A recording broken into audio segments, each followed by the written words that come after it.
Assalamualaikum warahmatullahi wabarakatuh. Saya atas nama Nur Wahyuni dari kelas A jurusan Perbankan Syariah angkatan 2023. Nah, baik, pada video kali ini saya akan membahas secara singkat terkait dengan keseimbangan pasar uang dan barang dalam ekonomi makro Islam.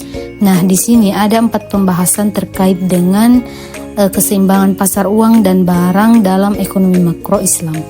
Nah, adapun untuk poin yang pertama yaitu terkait dengan analisis keseimbangan sektor real atau pasar barang. Nah, keseimbangan sektor real terjadi saat permintaan dan penawaran barang serta jasa saling seimbang.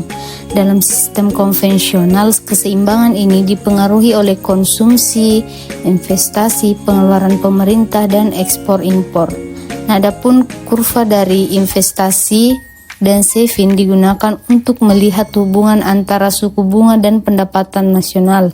Jika terjadi ketidakseimbangan, bisa muncul inflasi atau pengangguran.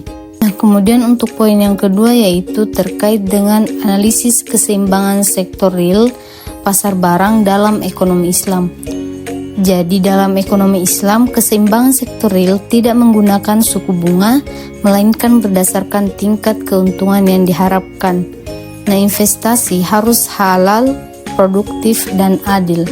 Jadi prinsip-prinsip seperti larangan riba, distribusi zakat, dan etika konsumsi menjadi dasar dalam menjaga keseimbangan pasar barang agar sesuai dengan nilai-nilai syariah. Nah, kemudian untuk poin yang ketiga yaitu analisis keseimbangan sektor keuangan pasar uang. Jadi pasar uang itu adalah tempat bertemunya permintaan dan penawaran uang. Jadi keseimbangan tercapai saat jumlah uang yang diminta sama dengan jumlah yang ditawarkan.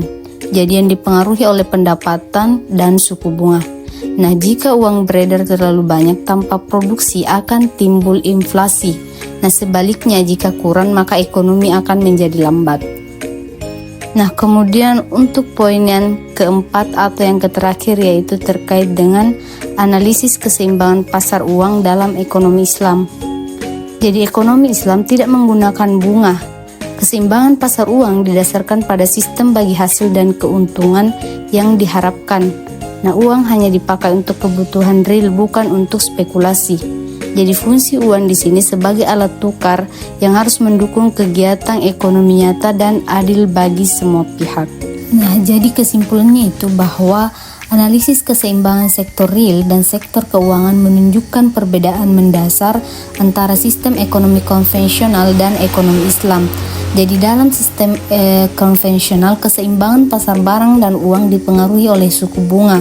Sementara dalam ekonomi Islam, keseimbangan didasarkan pada prinsip syariah seperti larangan riba, sistem bagi hasil, dan nilai-nilai keadilan.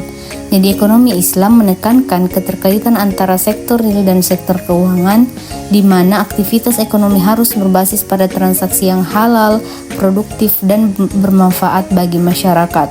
Nah, dengan demikian keseimbangan ekonomi dalam Islam tidak hanya mengejar efisiensi tetapi juga keberkahan dan kesejahteraan sosial. Nah, mungkin itu saja video singkat terkait dengan penjelasan keseimbangan pasar uang dan barang dalam ekonomi makro Islam dari saya.